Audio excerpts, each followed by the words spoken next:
Chegamos ao nosso sexto vídeo, né? A proposta são ser 8 vídeos. Esse é o sexto. Ele vai ficar um pouquinho mais longo, que a gente vai abordar um conceito, né? Um tema que é topologias de rede. E a topologia de rede, a topologia de uma rede, na verdade, né? Descreve como é o layout da rede, né? Como ela vai ficar física ou logicamente ativa. Como já vimos, né, e a gente já vem conversando, e vocês já puderam compreender também, as redes de computadores possibilitam que indivíduos possam trabalhar em equipes, compartilhando informações, melhorando o desempenho na realização de tarefas, e estão presentes no dia a dia de todos nós. São estruturas sofisticadas e complexas, que mantêm os dados e as informações ao alcance de seus usuários. É a topologia de redes, que descreve como as redes de computadores estão interligadas, tanto do ponto de vista físico como lógico. Ou seja, é a topologia que explica de certa maneira o modo de operação da rede. A topologia física, né, representa como as redes, né, estão conectadas, né, e o meio de conexão dos dispositivos de rede, os nós. Né. Já a topologia lógica refere-se à forma com que os nós, né, se comunicam através dos meios de transmissão. A topologia de uma rede descreve como é o layout e até mesmo o meio que o tráfego de rede, o tráfego de informações estão circulando ali. Como topologia física, a gente pode destacar a topologia anel, ponto a ponto, barramento, estrela, árvore, híbrida e lógica, o ArcNet, Ethernet, Token Ring e o FDDI. Um nó de rede representa cada ponto de interconexão com uma estrutura ou topologia de rede, independente da função do equipamento representado por ele. Então, vamos aqui às topologias. A de barramento primeiro. Na topologia em barramento, todos os computadores trocam informações entre si através de um mesmo cabo, sendo este utilizado para a transmissão de dados entre os computadores. Esse tipo de topologia é utilizado na comunicação ponto a ponto. De acordo com Silva, né, as vantagens da topologia em barramento são estações de trabalho compartilhando o mesmo cabo, são fáceis de instalar, utilizam pouca quantidade de cabo, era até o cabo coaxial, possui baixo custo e grande facilidade de ser implementada em lugares pequenos. É uma topologia simples, tá? Só que ela também tem desvantagem. Quais desvantagens? Esse tipo de topologia está, de fato, somente um computador pode transmitir informações por vez. Então, se o primeiro computador está conversando, sei lá, com a impressora ou com o servidor, é só ele que vai trocar informação, só os dois. É como se eu levasse para uma topologia ponto a ponto, que a gente já falou antes. Então, eu tenho um prejuízo, porque eu não posso ter múltiplos acessos. Eu não tenho uma rede multitarefa aí. Caso mais de uma estação tente transmitir informações ao mesmo tempo, temos a famosa colisão, né, de pacotes, onde os pacotes não sabem onde chegar, se perdem e é necessário uma nova transmissão. Cada vez que uma colisão acontece na rede, é necessário que o computador reenvie o pacote.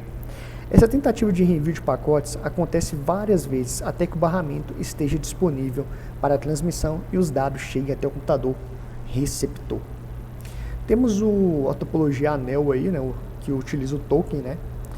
Uma rede em anel corresponde ao formato que a rede possui. Neste caso, recebem essa denominação, pois os dispositivos conectados na rede formam um circuito fechado na forma de um anel, né? Um link aí. Só que nesse tipo de topologia, os dados são transmitidos em uma única direção, igual mostra a primeira figura aqui. Então, se esse aqui é o primeiro computador e ele quer falar com o quarto, ele passa pelo segundo, pelo terceiro, para chegar lá. Olha que coisa meio que absurda, né? E essa transmissão, ela se dá por meio de um sinal emitido pelo computador de origem e passa pelos outros. Vocês notaram que tem um token ali, né? Esse token é como se fosse um informativo, né? Com que vai receber ali, para assim trocar informações. Vale lembrar aqui que cada computador possui um endereço, que é identificado por cada estação que compõe a rede em anel. Como vantagem dessa topologia, a gente pode dizer a inexistência, né, de perda do sinal, uma vez que ele é retransmitido ao passar por um computador para a rede. O que acontece nesse tipo de topologia? Porque a gente tem aquela degradação de sinal, aquela é bem minimizada, porque a cada vez que ela chega numa máquina para passar para a próxima, esse sinal ele ganha um novo pulso, né, vamos dizer assim. A identificação de falhas no cabo é realizada de forma mais rápida que a topologia em barramento. Lógico, se eu sei que parou do 1 por 2, o problema está no cabo de 1 por 2. Então é muito mais fácil. A desvantagem é a gente tem um atraso no processamento de dados. Conforme esses dados passam de estações diferentes do computador, eles têm que validar se é para ele ou se não é. Então a gente tem um delay aí. Confiabilidade diminui conforme o aumento no número de computadores na rede. Temos a topologia, uma das mais populares dos últimos tempos, que é a topologia Star, né, estrela aí. E uma rede do modelo estrela, né, possui essa denominação, pois faz uso de um concentrador que transmite o sinal na rede. Então, um concentrador nada mais é do que um dispositivo, ou um hub, ou um switch, ou um roteador, que faz a comunicação entre os computadores que fazem parte desta rede. Dessa forma, né, qualquer computador que queira trocar dados com outro computador na mesma rede deve enviar essa informação ao concentrador para que o mesmo faça a entrega dos dados. É o que a gente vê normalmente numa empresa, né? A gente vê ali em grandes estações de trabalho. O concentrador da rede possui a função de realizar o fluxo de dados e o gerenciamento da rede. Concentradores atuais, switches e roteadores, conseguem realizar os procedimentos, né, necessários à rede de forma rápida e sem gerar tráfego à mesma. Diferente dos antigos hubs utilizados nesse tipo de topologia, onde os mesmos duplicavam informação a todos os computadores ligados a ele.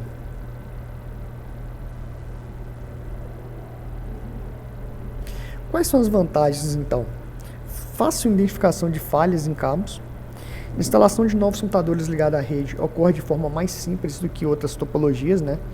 No caso, eu tiro uma porta do switch, ponho um outro switch para redistribuir mais, ou simplesmente conecto em portas vagas. Nos outros eu tenho que fazer um lançamento de cabo. Então, até mesmo a adição de uma nova placa de rede aqui não precisa disso. É fácil identificar a origem da falha. E a ocorrência de falha em uma máquina da rede não afeta as outras, né? E qual que é a desvantagem? Ela tem um custo de instalação muito alto, porque eu preciso de mais periféricos para controlar essa rede, então acaba ficando mais caro. E outra situação complicada é o seguinte: se o concentrador falha, a rede inteira falha. Temos as redes malha também, né? A topologia em malha refere-se a uma rede de computadores onde cada estação de trabalho está ligada a todas as demais diretamente. Dessa forma, é possível que todos os computadores da rede possam trocar informações diretamente com todos os demais, sendo que a informação pode ser transmitida da origem ao destino por diversos caminhos. Na topologia em malha, eu tenho normalmente mais de uma placa de rede na máquina para deixar ela ali trocando informações, e caso um desses aqui falhe, por exemplo, falhou esse aqui, ó, falhou esse primeiro aqui, ó, eu tenho mais uma, duas, três, quatro formas de comunicação disponíveis. A gente vê isso muito no que a gente chama de mesh, né? Na rede mesh, quando você chega em empresa, em shopping, e qualquer ponto que você vai está conectado no Wi-Fi. É nesse conceito aí também. Vantagem, né? O tempo de espera é reduzido devido à quantidade de canais de comunicação. Falhas na rede não interferem no funcionamento dos demais computadores. Então, a gente tem muito ponto positivo, mas a gente tem uma desvantagem. O custo de implementação dessa rede é muito grande.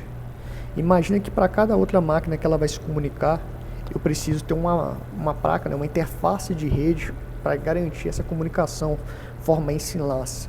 Isso torna o custo desse tipo de rede muito alto.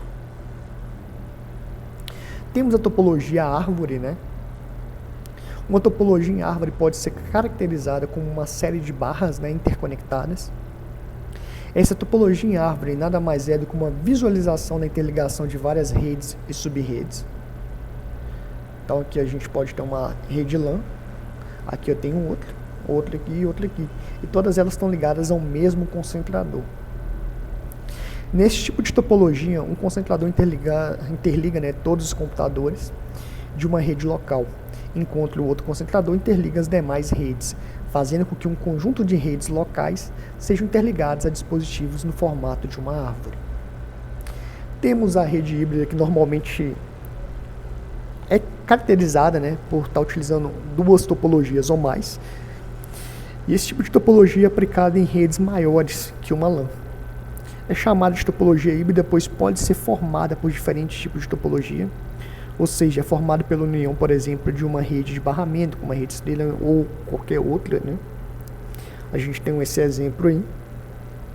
A facilidade de uma topologia do tipo híbrido, a finalidade dela, está no fato de poder aproveitar o que existe de melhor, em custo-benefício, entre os diferentes tipos de topologias, adaptando-as às necessidades de uma empresa, universidade ou ambiente onde será aplicada.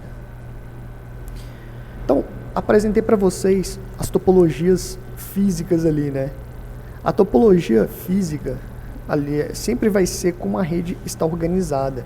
A lógica vai ser como ela em si opera, Normalmente como que o endereço IP está distribuído, por aí vai. Espero que vocês estejam gostando dos vídeos, tento fazer eles de forma objetiva e atrativa, e aguardo vocês para os 2 últimos vídeos aí.